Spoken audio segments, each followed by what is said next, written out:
May gagawin ulit tayo dito ngayon na GME Up for the Box.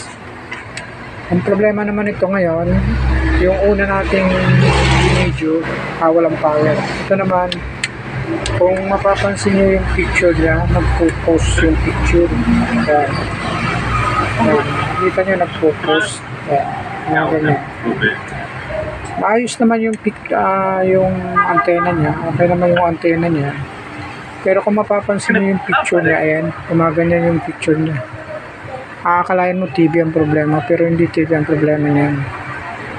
Ayan. Dito ang problema niya sa for the box TV, GME for the box. Ayan. Makikita nyo yung picture, ang focus. Ayan. It's just gonna get so rough. Same ang nagiging problema nitong pyesa, yung sa nawawala ng power. Yung 1000 microfarad na 16 volts. Yun din ang nagiging problema nito pag gumaganyan. Yung pyesa na yun. Kung maalala nyo yung binidyo natin na walang power, yun din ang nagiging problema. Yung 1000 microfarad. Ibig sabihin, gumagana pa siya pero malapit nang masira. Lumulogo din. Buksan natin para makita natin. Ayan, nabuksan na natin. Ayan, kung makikita nyo yung 1000 microfarad, lumubo na naman siya uli. Ayan. Ayan yung 1000 microfarad. Ayan, nakaumbok na naman yung pinaka-capacitor nya. Ay, yung pinaka-ibabaw nya. Ibig sabihin niya, pasira na. Ayan. Yan din ang nagiging problema pag nawawala ng power. Ngayon, gumagana pa siya pero pasira na. Kaya, kung makikita niyo yung picture niya yan, ayan, akalain mo TV ang problema yan. Ayan, kakaroon ng kakaroon ng mga guwit-guwit. Ayan. Dito ang problema niyan sa capacitor. Once na tumagal yan, mawawala na ng power yan. Madi-dead set na yan at for the box natin ito. Ayan. Palitan natin para makita natin. Ayan. Makita nyo yung picture niya. Ayan, nakabit na natin yung pinaka-capacitor nito. Ayan. Medyo malaki na lang yung nakabit natin. 25 volts. 1016 na ang original nito, 1016. Pero okay lang din yan. Mas maganda nga yan. 1000 microfarad, 25 volts yung nakabit natin.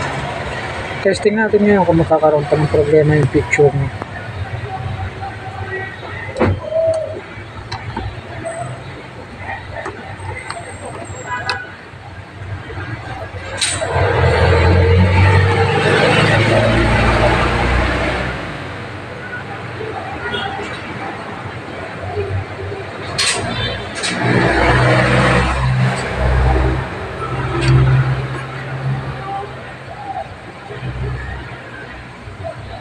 Split push against the Pantheon right now. Especially how big the Pantheon is. Observe natin.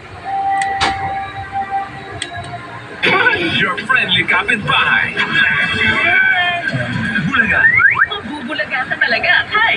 Dati kasi, umpisa pa lang, pagsaksak mo pa lang ng for the box, pag lumabas dyan, nagkakaroon na kagad ng problema yung picture niya. Yan, makikita nyo ngayon, okay na. Hindi na katulad ng una na hindi pa natin siya napapalitan ng capacitor. Umpisa pa lang, pagsaksak mo, may problema na kagad yung picture niya. Pero yan, okay na. Medyo maganda na yun. Observe natin mga ilang minuto.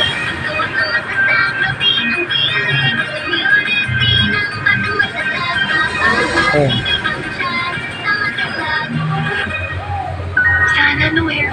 Okay na. Yun lang naging problema niya. Yung capacitor na 1000 microfarad. Same na nagiging problema nung walang power.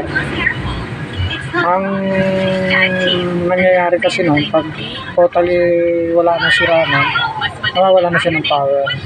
Yan, ibig sabihin gumagana pa yung capacitor na pero pasira na. Kaya ang nagiging problema niya yung picture niya, nadadama yung picture. Kakaroon ng problema yung picture niya. Okay na. Okay, maraming salamat. At kung bago ka lang sa channel ko, paki-subscribe na lang. Pindot nyo na rin ang notification bell para lahat ng i-upload natin updated kayo. Salamat.